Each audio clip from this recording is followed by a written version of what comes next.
Good evening, everyone. Waiting for the "You Are Live" thing to show up on the screen there. Always seems to be a little bit of delay. It's author R. Weir, Randy, as we like to be called. I've got a fun guest to talk to tonight. He's down in Alabama. He's got a little bit of a Wi-Fi issue. We're blaming AT&T for that. So we'll see. Hopefully we're able to go, but there may be a little bit of delays at times when he's talking, but we'll work through it. Usually the StreamYard app I use works pretty well, even with poor connections.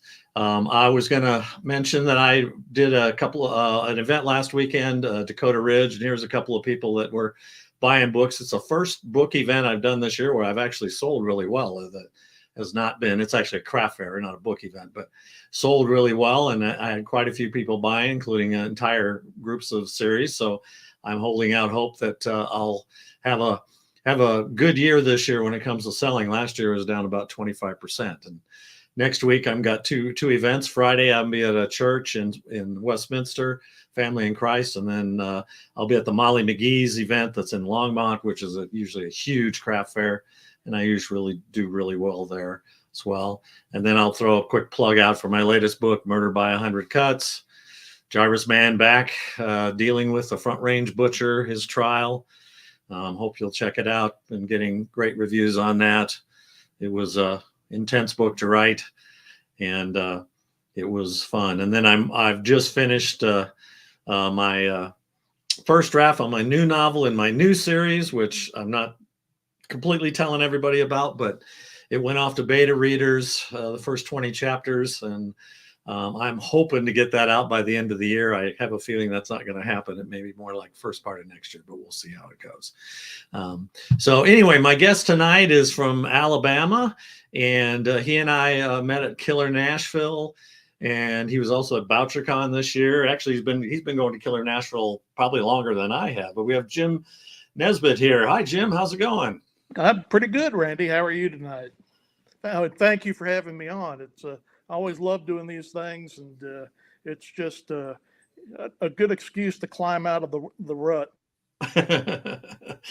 Yeah, it's fun. I enjoy talking with other authors, hearing about their journey, what they've gone through, um, how they write their books. Everybody has different stories, so it's always great. You've got your Tennessee hat on, even though you're living in Alabama. Did you go to Tennessee? I sure did. I'm a Vol for life, baby.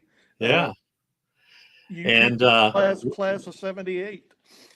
That's how old I am. Yeah, that goes back a few years. So that you and I are about the same age. So it sounds like. So I did not go to college, but I was a senior in high school in '77. So you're a few years older than me, but we won't get into our ages because we're both young at heart, right? So we're both young at heart, and both of us are probably surprised we've lived this long. So well, especially some of the stuff you've done, and we'll get into that a little bit. But tell us a little bit about yourself. Where you live, and where who, family, all those important things that keeps us going every day. Well, I'm retired after leaving newspapers after 40 years. I went to work for the Tennessee Valley Authority at their Browns Ferry nuclear plant, which is their largest and oldest nuclear plant, and I enjoyed working there. I'm a blue collar kid. My dad worked in an oil refinery, and so returning to that kind of industrial scene was just like a throwback to my earlier years. And my wife and I, Pam, we live, both of us are retired, and we live in this little brick bungalow about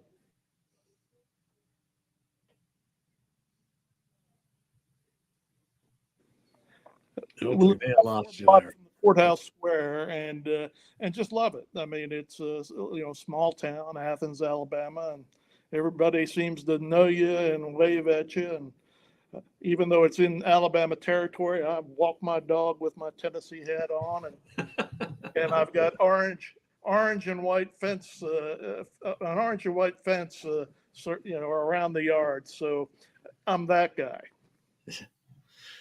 Well, that's great. So I was reading a little bit about some of the work that you've done through the years, and you have a long list on your website of all the stuff you've done. You were a journalist, it sounds like, and you chased hurricanes and maybe tornadoes. We were talking before the thing about, could we make a Twisters movie about your life? Uh, come back up.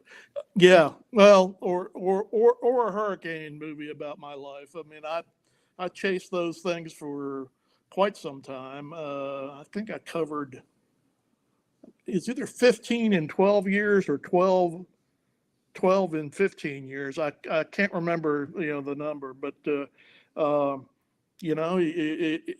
I covered them before they really got, like, before Katrina, and I was all geared up to go down there, and I didn't get my number called. I just joined a newspaper up in Raleigh, and I thought I'd be on the list. But it's if you want to realize how small you really are, go hang around in an earthquake. Go hang around in an earthquake or a hurricane, and you realize how small you really are. So Yeah, I mean, you have no control either. I mean, it's just I you're at the mercy of Mother Nature. and as we were talking earlier, I was much younger and much more of an idiot, and it's back during my hard drinking days, and I thought nothing of flying to where the hurricane was at, having a carton of Lucky Strikes and a go bag, and just getting a big heavy car and heading into the storm, and doing what you need to do. Talking to the people who are surviving it, and pretty savvy about ducking into shelters and the like, so you wouldn't get swept away. Yeah, it's amazing. And then you mentioned chasing neo-Nazis. Oh yeah, yeah. I was a national correspondent for two different organizations for about 13 or 14 years, and essentially I was a roving reporter, and I was able to go. I basically pitched my stories and went anywhere I felt like going in pursuit of a story. And a lot of what I covered was those, those kind of militia and neo-Nazi crazies that live out in the far West. And, that brought us Timothy McVeigh. Right. I never met him, but I've been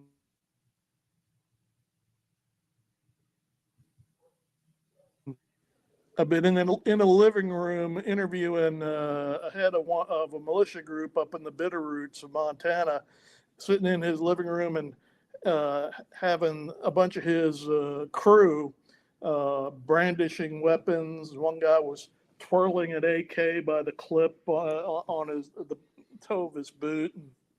And, that was just my life back then. And I'd come home and write the stories and then go back out, for 2 or 3 weeks. So a lot of fun. So they didn't have an issue with you interviewing them, and was there ever any kind of danger when you're talking to them? Did they like the way you were presenting them in your stories? Yeah, pretty much. I mean, I don't know, some of these guys, I don't know whether they ever saw what I wrote, but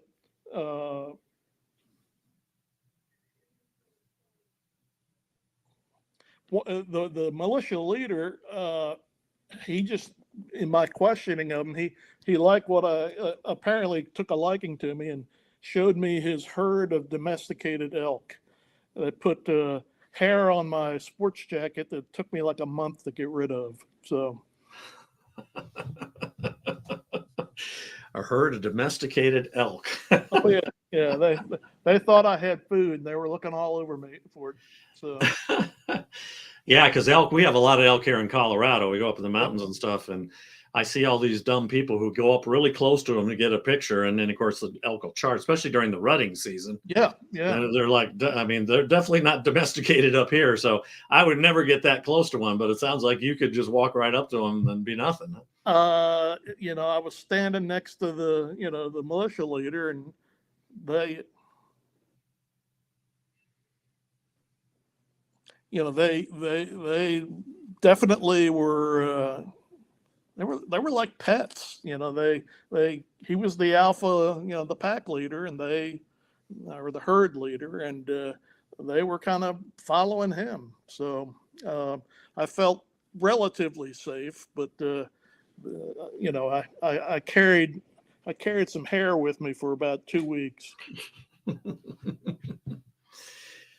So you were a pilot as well, or are you still a pilot? Yeah, I'm a lapsed pilot. Yeah. When I worked down in Florida, I learned to fly, and that got involved with a bunch of the warbird guys, restoring mainly World War II aircraft, and I'd hop a ride with a guy. Got stick time in a B-25 and a AT-6 Texan.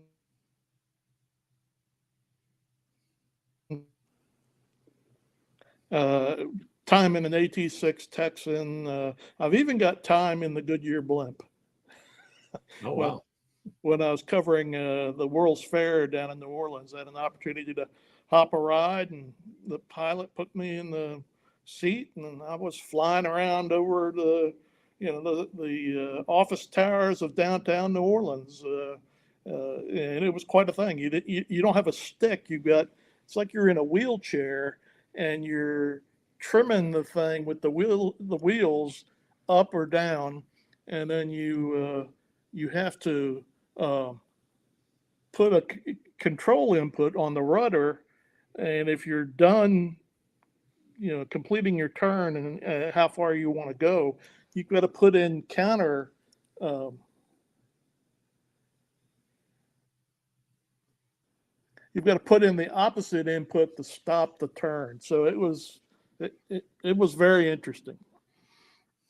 Yeah, sounds like it. So obviously we heard about like what your hobbies are. You sounds like you've done. There's not many things you haven't done through the years. So how long have you been writing? I mean, you were a journalist, so you obviously wrote there. That was a different type of writing, obviously. I come from a long line of hillbilly storytellers, and I just started reading and writing when I was very young, and I write little stories, and I always had my nose in a book, and journalism. Well, I had a eighth grade English teacher named Mary Bailey, who brought one of my essays over to my desk one day,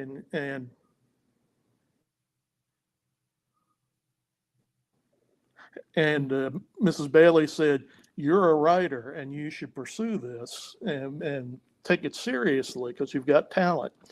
And she actually called my father in, and he didn't know. I mean, he was an oil refinery worker, and he didn't know what this meant. But he was he knew she was proud of my writing and thought I had talent. So he was proud of me. So and I've been writing ever since. I mean, I don't think, even though I'm retired, I'm still writing on my novels, and it's kind of fun. I'm not doing it on a deadline, and I'll tell my stories until I kick the bucket. So do you remember what the first thing was that you wrote? So, or at least seriously, whether it be fiction or nonfiction? I've written so much. I saw that question, and I was trying to think, do I still have any of those notebooks from when I was a kid? And I couldn't find them.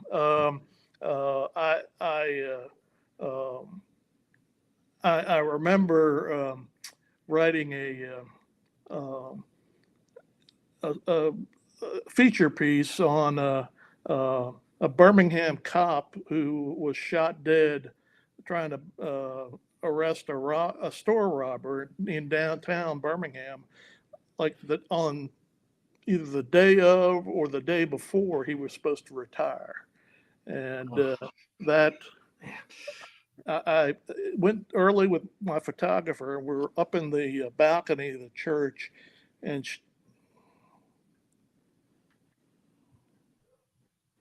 the cop's widow, just cried out, "I'll see you again," as she kind of threw herself in, on top of her dead husband, and kissed him and hugged him, and it was a poignant moment. Yeah, sometimes life is stranger than fiction, right? It's kind of one of those could be a novel, right? You're about to ride off into the sunset and retire, and somebody ends your life just like that. Yeah, I mean, you just never know. And I in my reading, I was a junkie of the hard-boiled detective novels. I read Chandler and Hammett and James M. Cain, and I you know I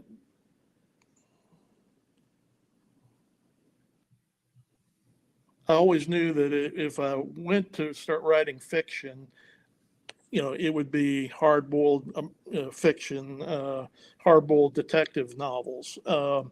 I think that's very much an American art form. What I particularly like about it is you can write about anything, within, any topic. You can have your characters discussing or thinking or whatever, and it adds depth to their, to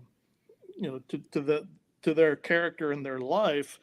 As long as you remember you're writing a whodunit, and don't go off on a wild tangent for too long.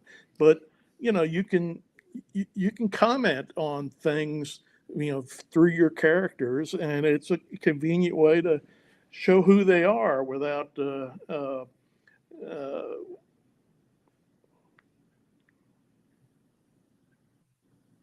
using a cliche, like a dog, or a daughter, or family, or those kind of things that just drive me nuts when I see them. I think too many people sit there and think, consider character development, is giving the guy a wife and a kid, and even Harry Bosch, I would almost want to turn it off every time Maddie was a featured character. It just there are other ways to show the same thing. I don't know if you know Dana King. He writes the Nick Forte PIs series, and he's just masterful at how he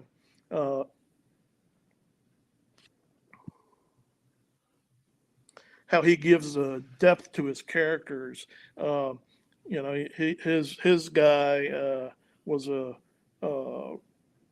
trumpeter, and his best friend is lead trumpet for the local orchestra. This was in Chicago, the Chicago Symphony, and Forte, he knows he's not that good. It's kind of like knowing that I only got up to AAA ball, but he still sits in pick up jazz bands and things like that, and it's just you could tell that Dana knew something about this and had lived it, and had reached a certain point. Yeah, it's masterful. I shamelessly I'll shamelessly poach his approach in one of my novels very soon.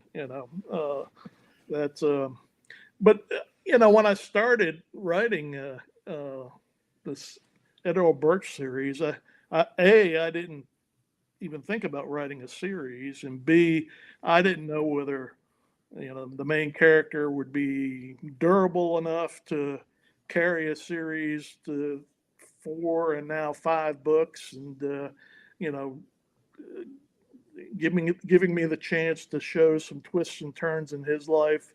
Uh, I wanted to have a guy who is deeply flawed, but had a code, and he got lost his homicide shield, you know,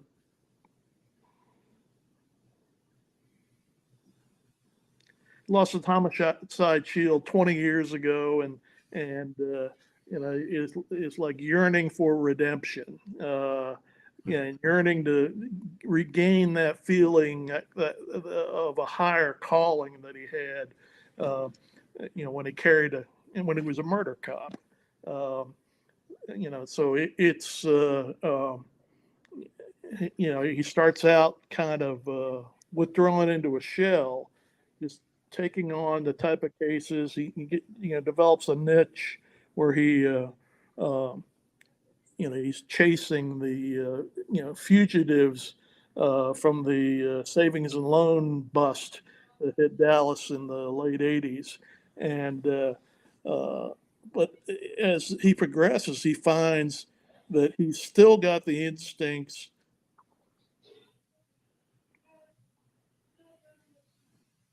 ability of a murder cop, and he every case he takes, it reminds him of what he used to be, and he's surprised that he still has those skills.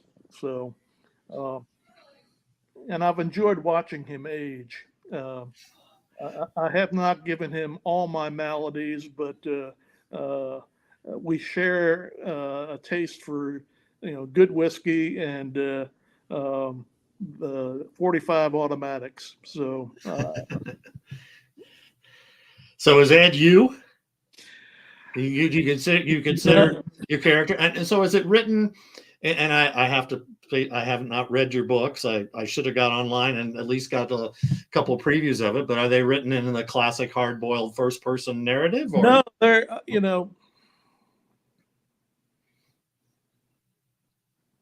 no, not at all. And I write it, kind of like shifting points of view, from the view of the character who's dominating a particular scene, and I'm told I carry it off fairly well, so I keep doing it, and it seems to work. It works for me in terms of telling a story, and it's kind of it's not omniscient, but it's pretty, it's close to that. And I've got to be careful that I don't reveal too much, that Ed Earl has to hunt and peck and find something. If I do this, if I'm too revelatory early on, that then spoil the surprise and spoil the mystery for them. So, but I like writing that way.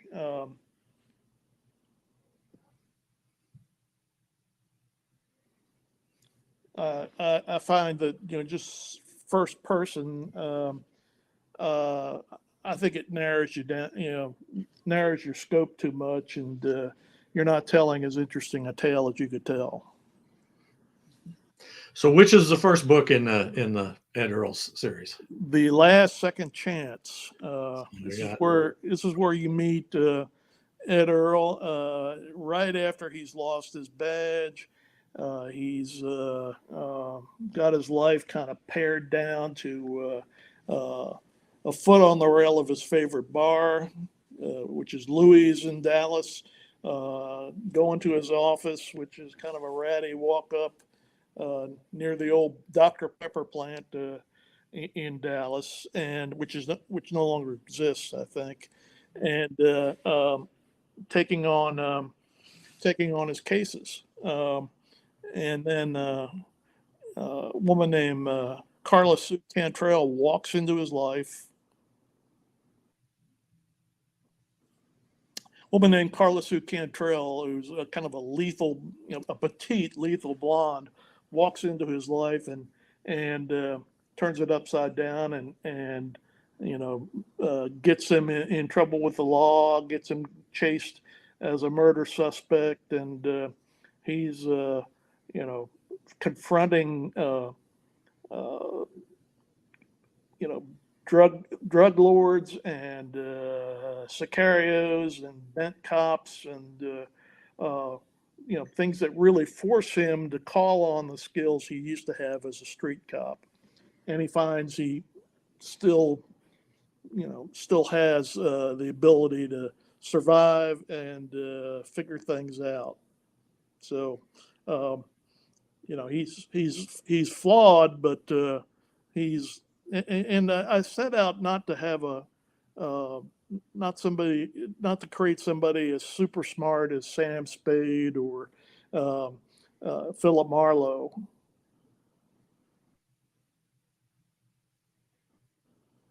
And Ed Earl's not that. He's wily and he's dogged rather than sharp and intuitive.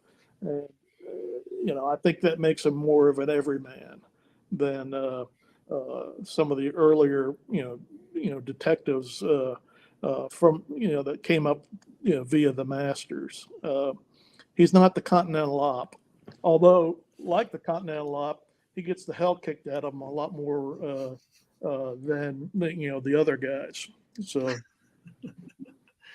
that's what us authors do, right? We put our characters through hell, especially our main characters. I've got my Jarvis Mann PI series, and he sounds very similar. He's not the smartest guy in the room. He makes a lot of mistakes. I have people run, wow, how is it he didn't see that? I could see it when he was writing the story. And I'm like, well, sometimes, and especially when women are involved, women can cloud the judgment a little bit, and that causes a problem. And it sounds very, very similar to at least that series. I think that makes him human, and I think it gives him a depth that you're trying to give your main character,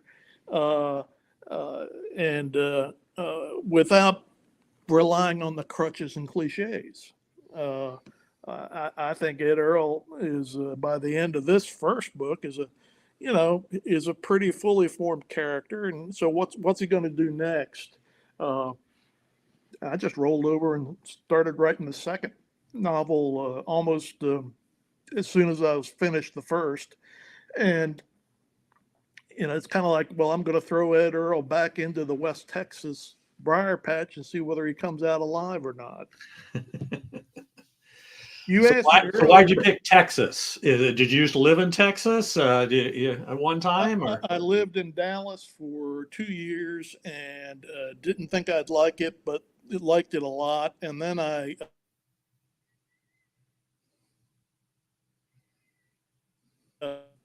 in two of my journalism stops, I got to rove the Texas-Mexican border quite a bit. It wasn't nearly as lethal as it is now. Cartels weren't as powerful, but they were on the rise. You could go to Juarez and have a meal and not get shot, because chances are the restaurant you're eating in was owned by the narcotraficantes. But I when I went to West Texas, the Big Bend country, and that high desert,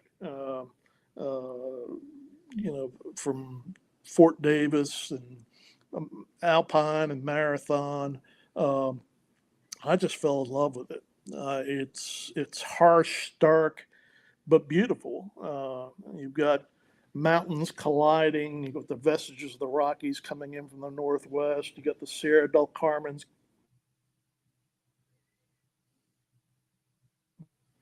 You got the Sierra del Carmen's coming up from Mexico, and vestiges of the Ozarks dropping in from the northeast. And it looks like somebody's opened up a dinosaur and you can see the bones of the earth in there. And I thought it was the perfect place to set tales of revenge and redemption. So uh, we'll let the reader be the judge. So then you said you weren't really sure it was going to be a series when you first wrote the first book. So when did you decide? Yeah, this character he needs to have more. And what was the second book?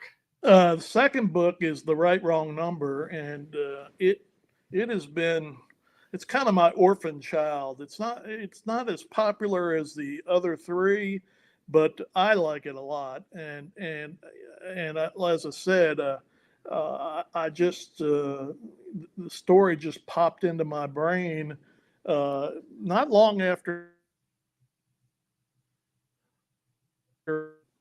I finished the first novel, and I like it. It has two of my favorite secondary characters: uh, a hitman from New Orleans, and Ed Earl's ex-redheaded lover who married a financier who flew the coop with the mob's money and diamonds, and now they want to force her to tell them where he's at, and she doesn't know, and hires Ed Earl to be a bodyguard, and it's a rollicking tale. A lot of bodies get dropped. Ed Earl ruins one of his favorite sports jackets trying to save this gal by climbing over a wrought iron gate, and he's picks up a nemesis, a the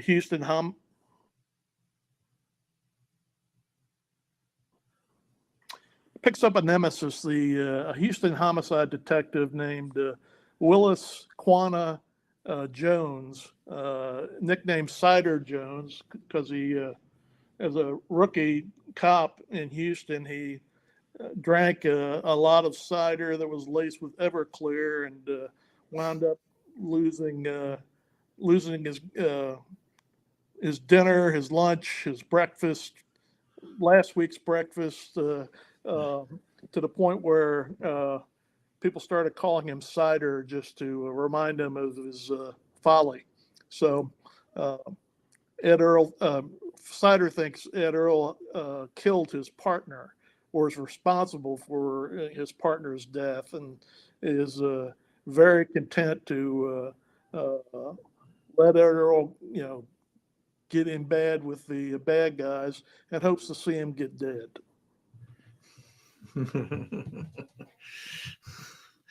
Sounds like a wild book. I guess I'm not sure. I wonder why people don't take to it as much. I'm not sure. I mean, well, it used to be they weren't taking to it. Now I notice that that's kind of picking up in sales, and I take that as people liking whatever book they happen to buy, and they're starting to buy it more. So I'm happy to see that. There, I'm sure you've run into this where, um, sales you used to have 2 or 3 years ago, mine just dropped off a cliff, and I don't know whether it's the algorithms or whether people are tired of the character or what, but my fellow authors all have the same complaint that they ain't selling like they used to. So, I actually have to wean myself from worrying about that and remind myself that I just want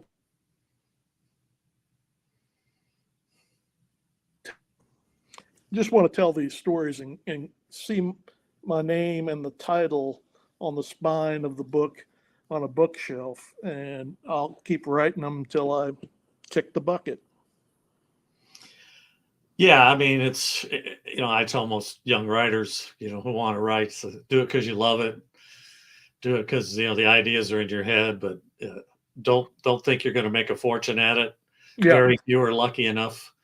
to make a fortune. It's a very small percentage, and if you are lucky enough, great. But don't quit your day job, right? Yeah, exactly. And I wrote these first two, pretty long time ago, and then tried to go the traditional route and bang my head against the wall and put them in a drawer like a lot of people, and then started seeing some friends of mine self-publish. And of course, I sat there and shook my head and said, "I'm 5 times the writer that guy is." So I got jealous and rewrote the first two and then put them out back to back.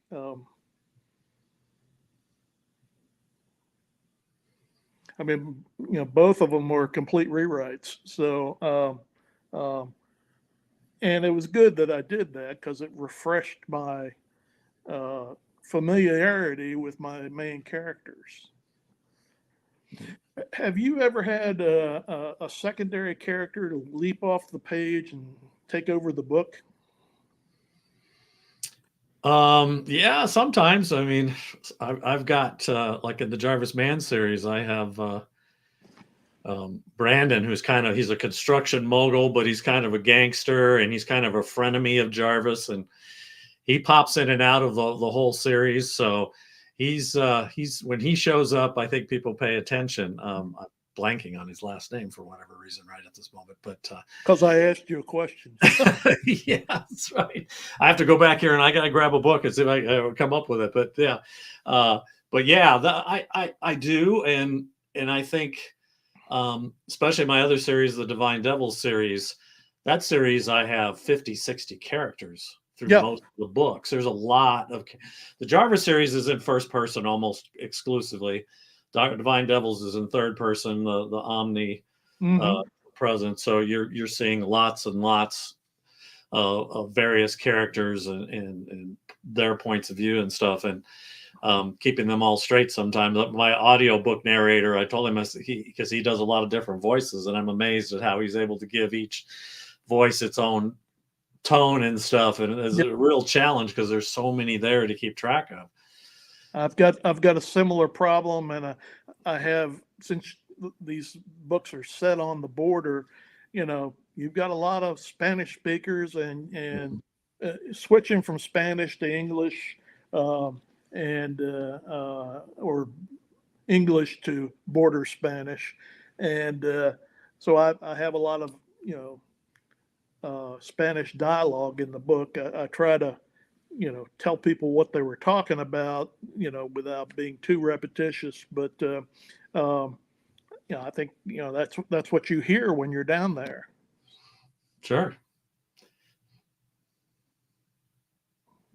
The reason I asked was, in the first novel, the Carla Sue Cantrell, I just meant her as a plot device to move Ed Earl from point A to point B.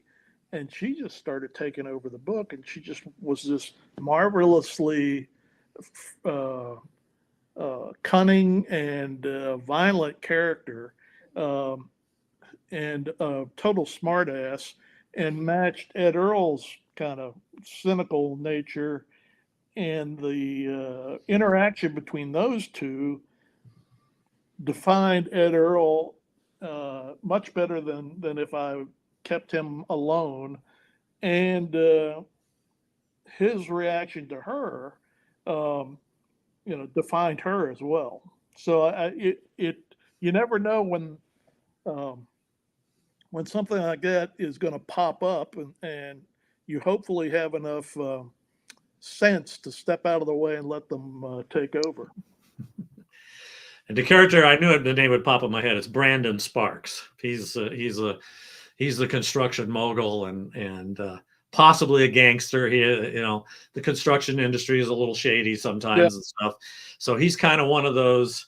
It's never really says that he is, but you kind of get the sense that he has some shady backgrounds and stuff. But he also does some good things as well. And yeah, he's been a big character throughout the series. And then the Divine Devils, I have a female character just like yours, where she's tough and resourceful, and she turns out to be a an enemy in book 1, but then comes back at the end of book 2 and is a key figure in book 3, hiring them to find her sister who's caught up in the trafficking world.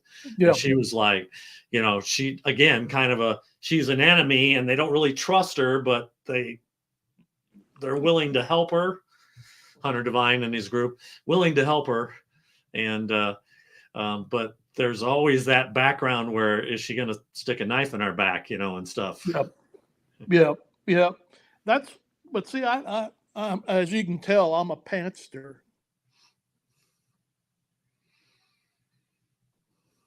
As you can tell, I'm a pantster. And if I was a plotter, I don't think Carla Sue would have emerged quite the way she did. You have to be willing to kill those darlings if they go off on a tangent and take your book somewheres, into the swamps. But wow, when the magic hits and they just kind of emerge, you just look up to God and say, thank you. I didn't do that. I have no clue how that happened. Well, that was my next question, because it sounds like you're a pantser, and I'm a pantser too. And do you ever feel like every now and then the characters are kind of sitting, looking over your shoulder, going, "I want to have a bigger part. My part's too small. You need to write me more." Yeah, I believe in trying to, flesh out as much as possible without bogging the story down, even minor characters, and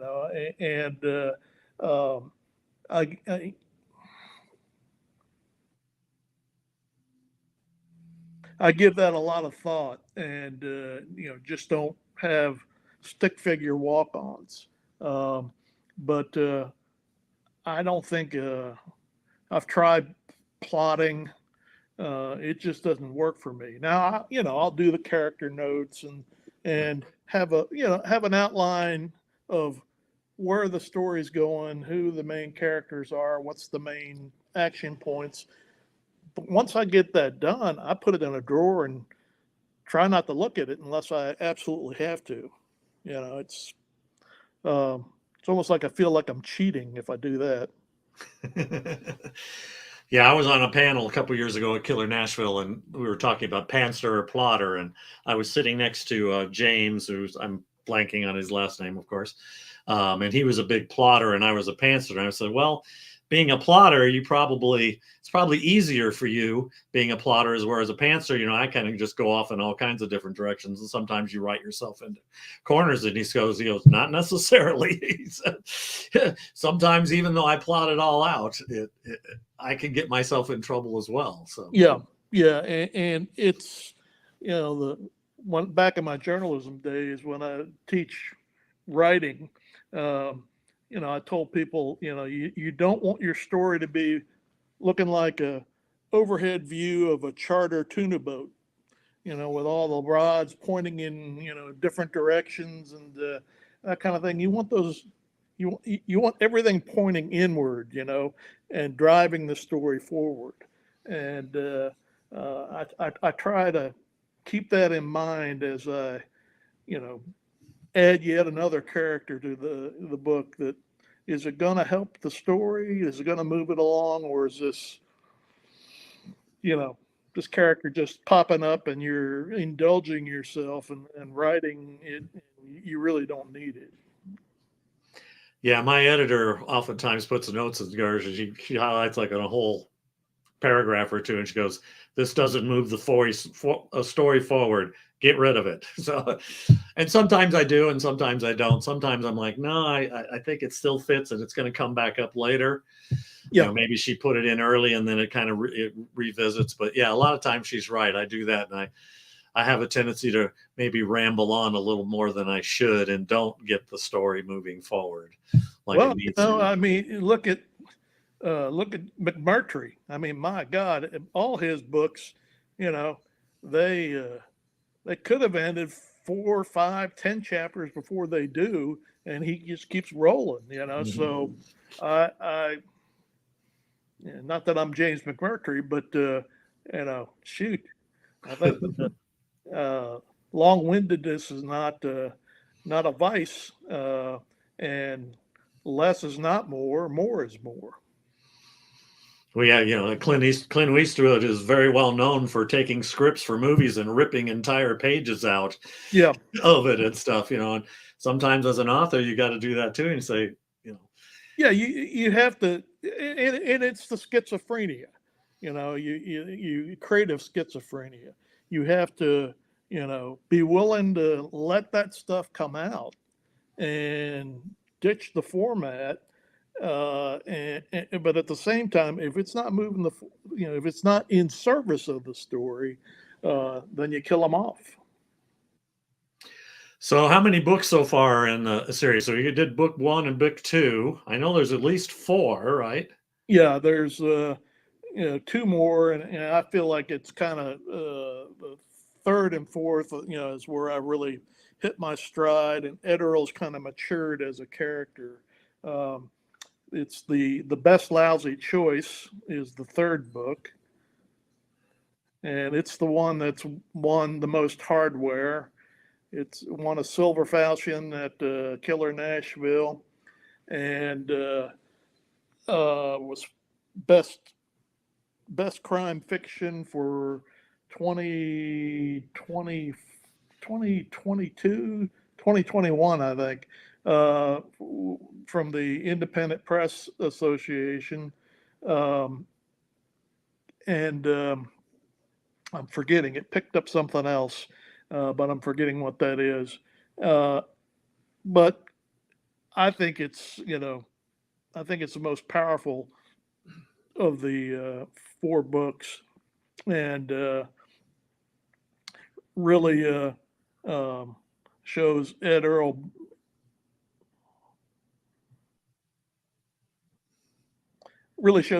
fully blossoming. That's a lousy word probably, but he's back, and he's got all of his skills, and he's well, he is he is using whiskey and Percodan to get rid of some nightmares from the previous novels, but he really overcomes that, and takes on the mantle of his full powers, and becomes a manhunter in this book again. So and he's not definitely not a victim. So not letting people push him around. And then book 4 was The Dead Certain Doubt. That one, it was interesting because I was aging him. Yeah. And I wanted to see about, aging the character without making him a poster child for Geritol.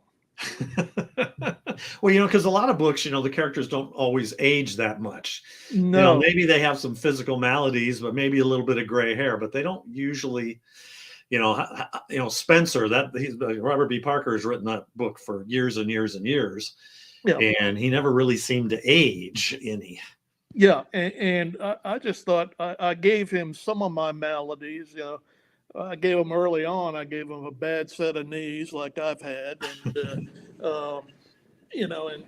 gave him cataracts that he had to get operated on, and just not only the physical maladies, but just the the spiritual maladies of getting into a certain age and realizing the bad choices you've made. And realizing, friends you've lost, and lovers, and taking an accounting of where you're at right now, and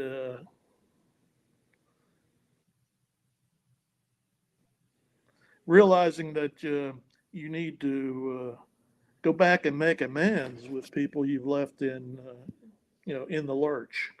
And this book, he does that. He steps up and takes on a case, kind of a mercy mission, to find the granddaughter of an old friend who's dying, and try to bring her home one more time to see her grandmother before she dies. So, it's almost like he's going through 12 step, but he still drinks. So he has whipped the Percocet habit, though. So he doesn't self-medicate nearly as much as he did in the Best Lousy Choice. So, but and the other thing is he's a bit he romanticizes the era when he carried a badge, and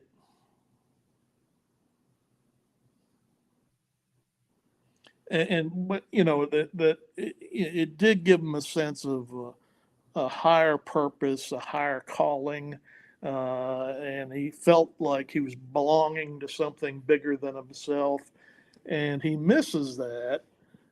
But as Carla Sue points out, she pops in and out of his life.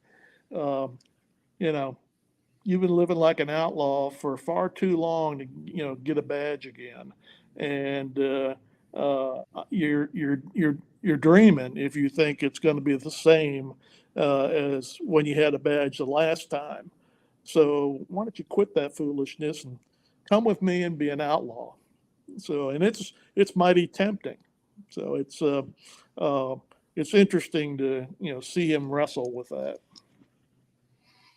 So when he lost his badge, was there something there that happened that caused him to lose it? Is that kind of a thread that runs through the series, where you said he's trying to get that redemption, or is it just the cases he's taking on is his way of trying to find redemption? The cases he's taking on, because he was a good vice and homicide.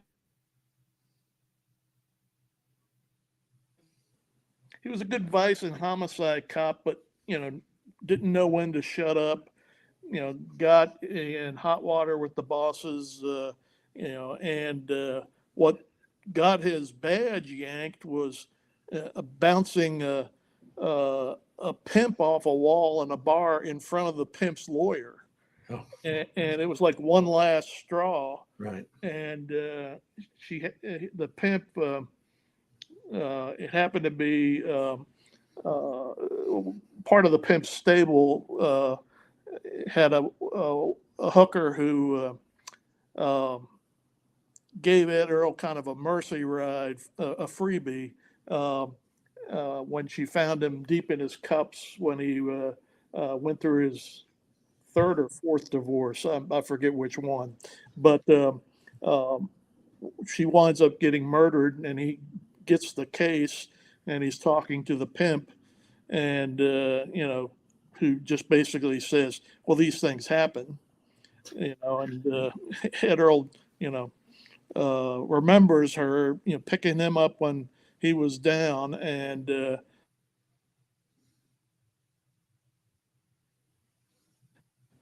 bounces the pimp off the wall, and then he gets his badge yanked. But it's not because of just that, it's just, right. It's just he's a loose cannon. Well, and being a private eye, you can sort of get away with that, right? I mean, you can be that type of loose cannon. You don't have those. I mean, you said he has his own kind of personal rules, and he probably has some lines he draws. Maybe he doesn't go across, but he certainly goes way more over than what he could do as a police officer.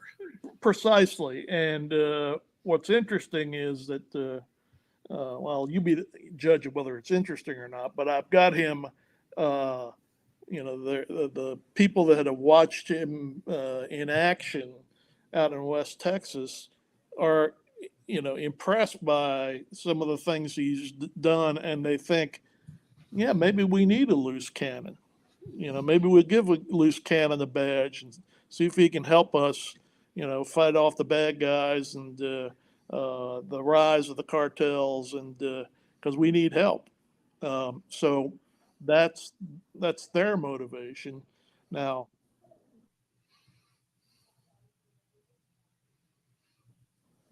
whether they once they get the real thing, um, whether that's way too much and not what they had in mind, or yeah, we like this. That's remains to be seen. In fact, the book I'm working on now, you know, the sheriff and an old Texas Ranger who set this up to bring Ed Earl back into the law enforcement fold.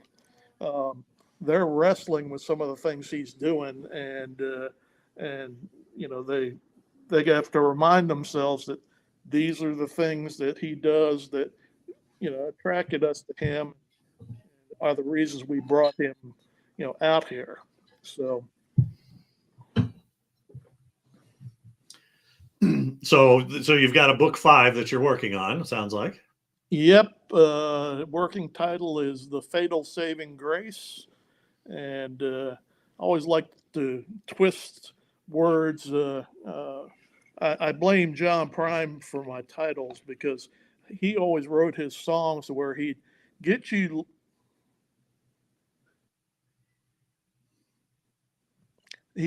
leaning to expect a cliche, and then he'd turn it and leave you kind of flat-footed with a line that you didn't expect to hear. And I thought, well, let me see if I can do that in a book title or two. So, the right, wrong number, the best lousy choice, All fatal saving grace. So, I like them. right. Yeah, that's good. So so I'm assuming from what you said, you're independent, you're self-published, all Yeah, your books. Yeah. yeah. It's I don't expect really to make money off of these things. Anything I make is great, but and every once in a while I'll ping a small publisher to see whether they want to pick up an aging veteran like me. So far, nobody's been a taker, uh, but if that doesn't happen, I'll just continue writing my books and putting them out myself. Yeah, I mean, if you're putting out a good product, I mean, it used to be there was the stigma of the self-published, being crappy and not well edited and lousy covers, and I don't think that is true anymore. There still are some out there, but I think the self-publishing world is putting out some really good product. Well, yeah, and oftentimes better than the publishing houses. I was a judge for the Seamus Awards this year. I judged the hardcover novels, and I was just appalled at some of the crap that was put out. Um, you know, it's just astonishing, and not only lousy stories, but um, poor product. Typos, and um, even the bookbinding wasn't that great, and just showing a lack of professionalism and a lack of pride. Yeah. Uh, you know, I mean, I think you and I, we've got that enough pride where we're putting out as good a book as you can possibly put out without breaking the bank. And I'm pr-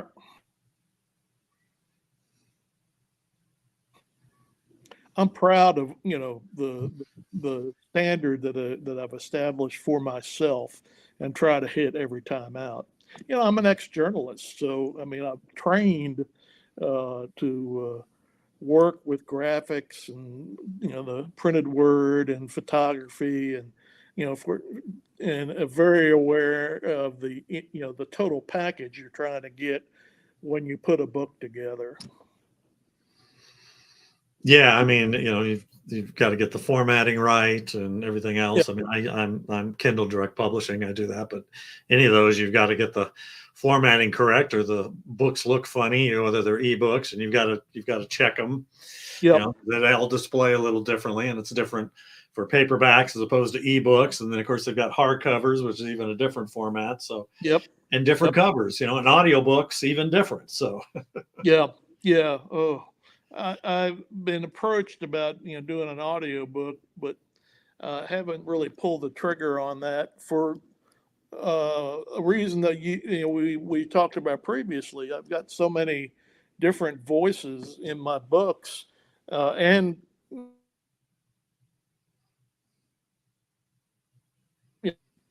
some of those voices are speaking Spanish. So how does one narrator pull that off? I don't know.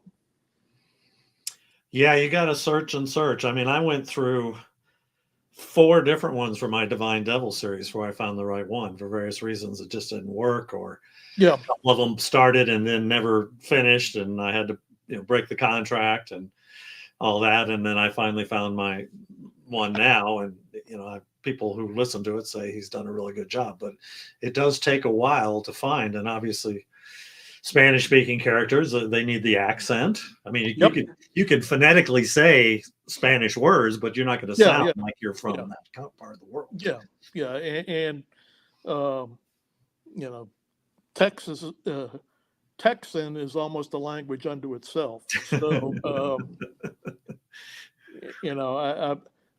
when I finally moved to Texas, one of my oldest friends said, "Well, it's about damn time you've acted like one of those sons of bitches for years." So All right, so we're a little past an hour here. And I'll finish up with a couple things, but I always ask, and you kind of answered this already. The title of the show is Bringing Life to Characters, and you kind of answered this already, but maybe you want to flesh out a little more. What is it you look for when you're creating your characters that brings them to life, that pops them off the page? Obviously, there are faults and things like that, but there may be some other things that you look for when you're developing those characters. well, the biggest thing, and I touched on it when I talked about setting my novels in West Texas, is as a journalist, I was always fascinated by how the land where people live, or the city where people live, how that,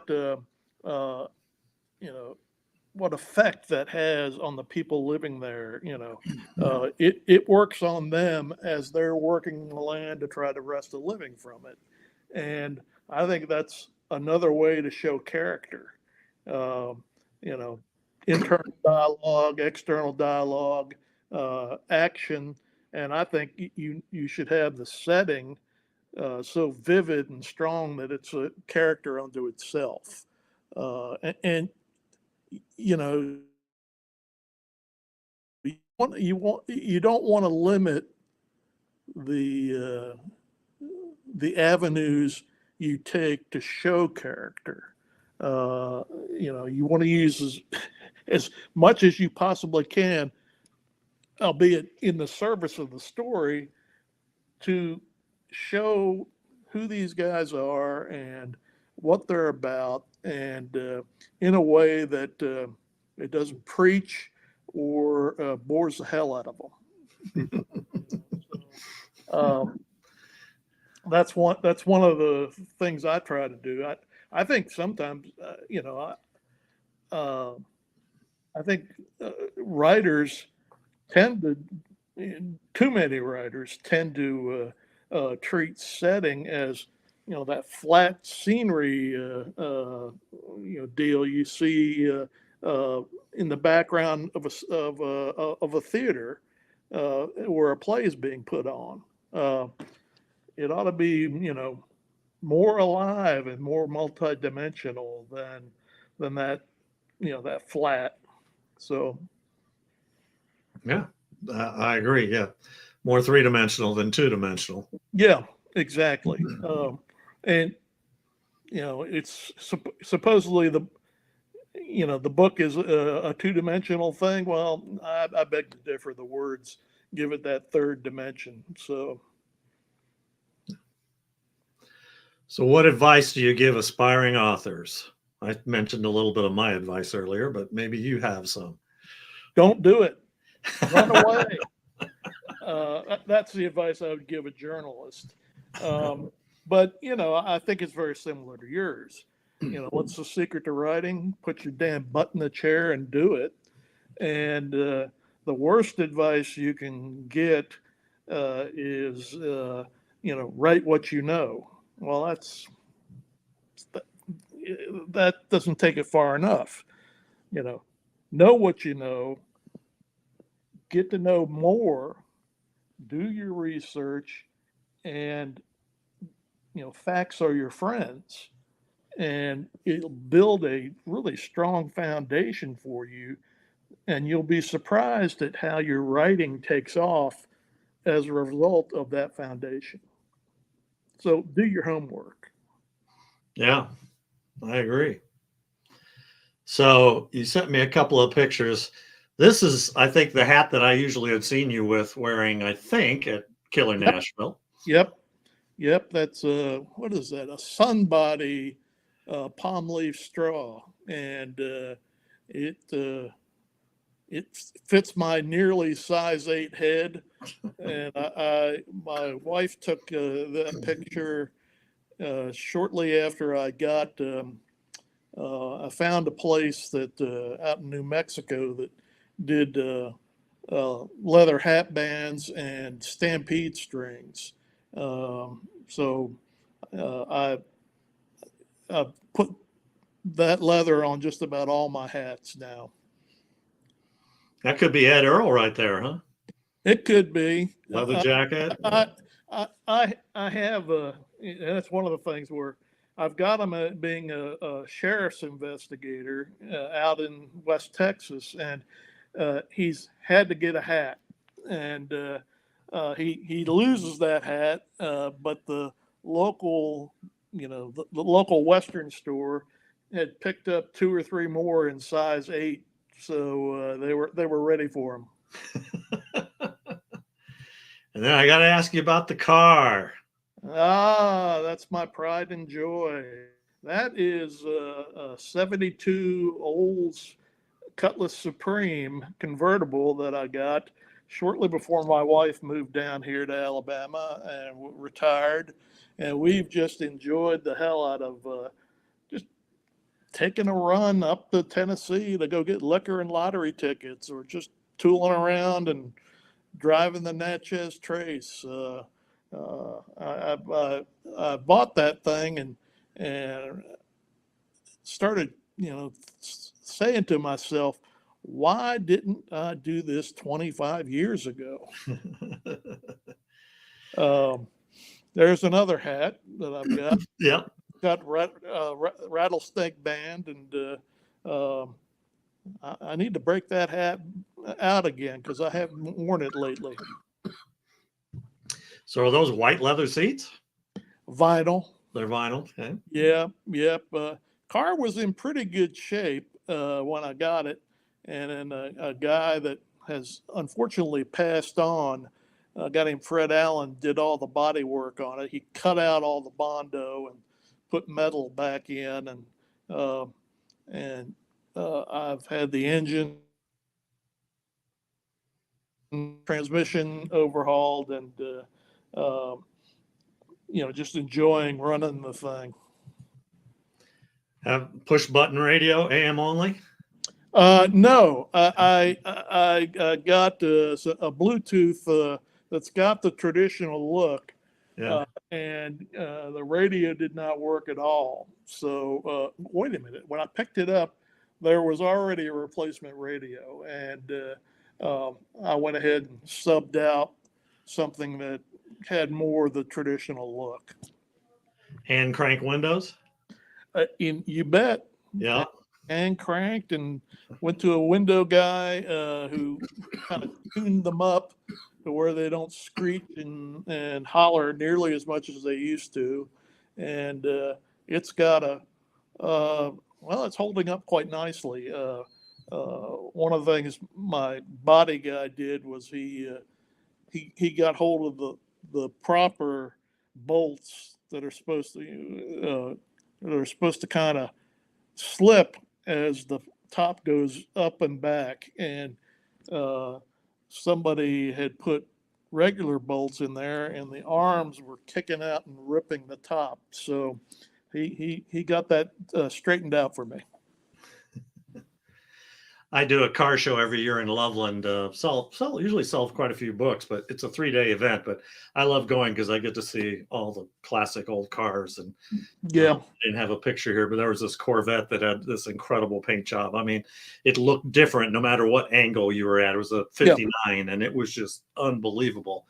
But do you ever take your car to any car shows to show it? I do, not as much as I just like to drive the thing, and we like, Pam and I, we're not. I don't know. I'm a lousy wrench, so I fortunately have found a mechanic who works on the old cars, and as long as he's around, I'll keep this one, and because I can keep it on the road. But I like old guns and old trucks and old cars, and I don't buy them to look at them. I buy them to shoot and drive them. So much more interesting to drive those things than drive something modern. Yeah, well, they almost drive themselves these days. Yeah. Well, boy, I thanks a lot, Elon, for having self-drive car. I'm so glad I'm the age I'm at, buddy. I don't know about you, but I think technology is not our friend. Well, I've worked in the technology world most of my life, and I kind of agree with you. There are times when you just kind of beat your head, and I even had a book I wrote about technology, and it's amazing to me the stuff that people put out online, for everyone to see, and it's incredible sometimes. We Google, that's their whole business, is gathering information about whatever you're doing. Yeah, and if you put it out there, they got it, and not just Google. Yeah. Most of Apple, Microsoft, they all are doing it these days. So all those algorithms, and now of course you got the AI and all those things. So do you have any marketing tips for people? If you successfully market your book, give me a call because I need help. I think all of us struggle with that.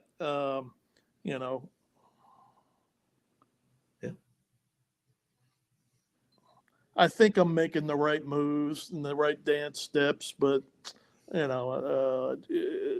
sales tell me a different story. So I know I have to do a certain amount to keep the product in front of people, but I don't have any silver bullets or any more insights than anybody else does.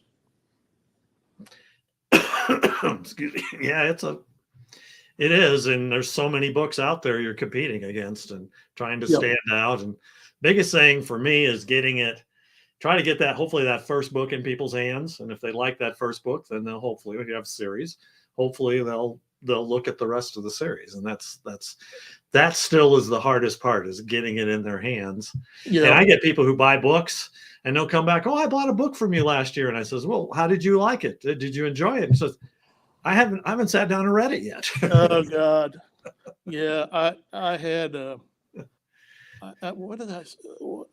friend of mine saw one of my books at a used bookstore and bought it thinking that I would enjoy seeing it. And it's like, no, put it back in that used bookstore so somebody else can see it. I already know what it says. So Yeah.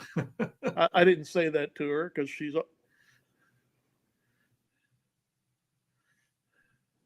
it was a sweet gesture, but wrong-headed.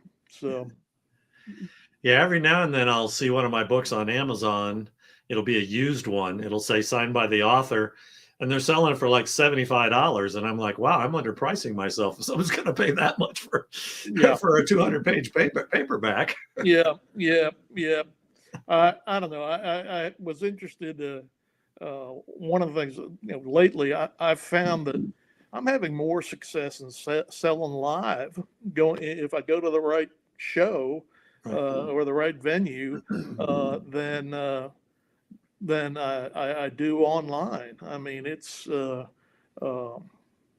something I want to do more of. I love doing events because, again, you're rubbing elbows with the readers, and it kind of gets you out of your rut and reminds you, who you're doing this stuff for, other than yourself, of course.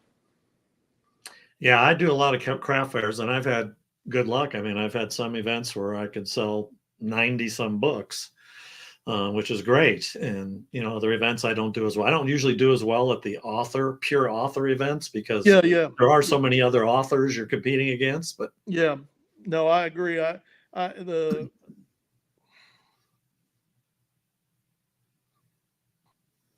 But when you hit, it's like, wow, I sold $300 worth of books. Oh man, that's great. So, well, and if they come back the next year, they're looking for your books. That's always nice. Say, oh, I want your next book. That always makes you feel good. Makes it worth all the hard hours because it's a lot of hours of work, especially when you're an independent, yeah, self-published. Yeah. yep. I'm weary, buddy. I don't know about you, but Carmen and I talk about this all the time. It's like, how far can you take this, and do you want to just settle for what you got already, and keep the standard high, but realize that you really aren't going to make a lot of money. So I don't know. I don't have an answer to that. I just write the books. Well, and for me, it's writing the books for me is therapeutic. As I tell people, sometimes I create trouble in the books instead of getting into trouble. There you go. There you go. I mean, I don't have I haven't killed anybody yet with a 45 semi-automatic, but Ed Earl has dropped a few bodies. So I think I think I channel my homicidal urges through him. All right. Well, we'll try to wrap up here. So, website, social media. I think we got your website here. There it goes. That is indeed the website. And people, can they buy the books through the website, or you have links in there that takes you to Amazon or wherever? They're a little wonky. Did I give you the Amazon page? Let's see. You gave me Facebook, I think. I don't think I got your Amazon one, but I can find that real quick. It's not that hard. So it's right at the bottom of one of my. It's at the bottom of my emails to you. Is it? Okay, I probably missed that. So this is your author page you were talking about, right? Yeah, that's yeah. There's Amazon author page is. It's basically www.amazon.com/author/Jim Nesbitt. Yeah, it was. They say it's well, I just copy pasted it there from the page, but this one, it's a little bit different. Of course, Amazon, they have so many different. That was the one that I found on Amazon's site. Stores Jim Nesbitt author, and then they have that, but that may not. That'll get you theirs too. But yeah, I think that goes to one of the individual books. But probably, yeah. You'll get there, and once you're there, you can, you can grab off Ed Earl to your heart's content. Yes. And do you have any new? Do you have any events you plan to be going to coming forward? Actually, my wife and I are getting set to go to my 50th high school reunion. So when I get back from that, I'm slated to go to Dallas for a Noir at the Bar, on November 3rd. It's a Sunday, I think, at the Wild Detectives in Dallas. And DJ McCool author. Great response by Jim on why he writes. Well, thank you, sir. I appreciate that. And then if it's going to have to be a game day decision. I may go up to the Southern Festival of Books up in Nashville, at least for the Sunday event. But I'm probably going to be a pretty tired character driving up to Philadelphia and then coming back. So, oh yeah, that's pretty long drive, huh? Could you do that in one day? 25 years ago, yes. Now I break it up in 2 7 or 8 hour chunks. That's about what I can handle these days. Well, do you drive the Oldsmobile up there? No, that would be that thing would probably fall apart at going up I-95. So although I've had it on some extended road trips and it did fine, even got decent mileage for a 350 with a 4-barrel. I tried not to open it up too much, but then I succumbed to temptation. Just particularly if somebody in a rice rocket gets right behind me, I like to kick the that gas pedal and put him in my rear view, getting smaller and smaller. All right. So, was there anything else you wanted to talk about? Well, I just want to thank you for having me on board. I appreciate it, and it's great to enjoy the talk, and hope I entertained your audience. Yeah, I enjoyed talking with you. It's always great listening to everybody's different stories and how they got there, and it was great. I was glad to get to learn a little more about you. We've only talked just a little bit in the past at Killer Nashville. I'm assuming you're going to go to Killer Nashville again next year. Yeah, that was the first one I went to, and although it's getting bigger and it's kind of branching out into different different genres, I like it. I like the people there, and have met some great folks who've helped me figure out this game and got me up on my feet. Yeah, Clay runs a great event, and I actually am going to have him as an interviewee here down the road as well. So he agreed to come on the show. So I always enjoyed talking with him. It was funny seeing him at BoucherCon, not in a suit. I was even when I walked up to him, he goes, "I don't think I've ever not seen you in a suit," because he's always dressed very well for Killer Nashville. And he goes, "I'm not running this event, so I don't need to. I'm here." He was in jeans and polo, and he gave me down the road for when I showed up at BoucherCon in a short pants, like gym shorts, and a baseball jersey, and running. You look like a frat rat. That hurt. That hurt me deeply. That's great. Okay, Jim. Well, thank you. I appreciate you being on tonight. Enjoyed talking with you. Likewise. Stay dry there in Alabama. I know you've had some weather kind of creeping around, at least around close to you there with all the hurricanes and stuff. And glad I bit the bullet and bought a Generac generator. That's probably a good idea. It seems like every year there's at least 2 or 3 that seems anymore. It seems to be pretty common anymore. So again, my thanks, Randy, for having me on board. Yeah, great. Take care, and hopefully we'll see you next year at Killer Nashville. You can count on it. All right. Well, that was Jim Nesbitt. I will wrap things up here. I've got my events this weekend I'll be going to, and like I said, I'm working on the second draft of the newest book series, which I'll talk more about probably down the road. be sure to sign up for my newsletter if you're not already, to learn more about my books. It's always a good thing. And I do offer a free ebook when you sign up for my newsletter. It's for the Tracking the Shadow, the first in the Jarvis Man PI series. So, thanks everyone for listening.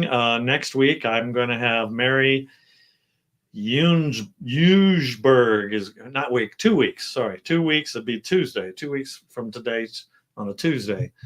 And she actually lives in my home state, Iowa. So it'll be fun talking with another mystery author. So take care, everyone. We'll see you in a couple weeks.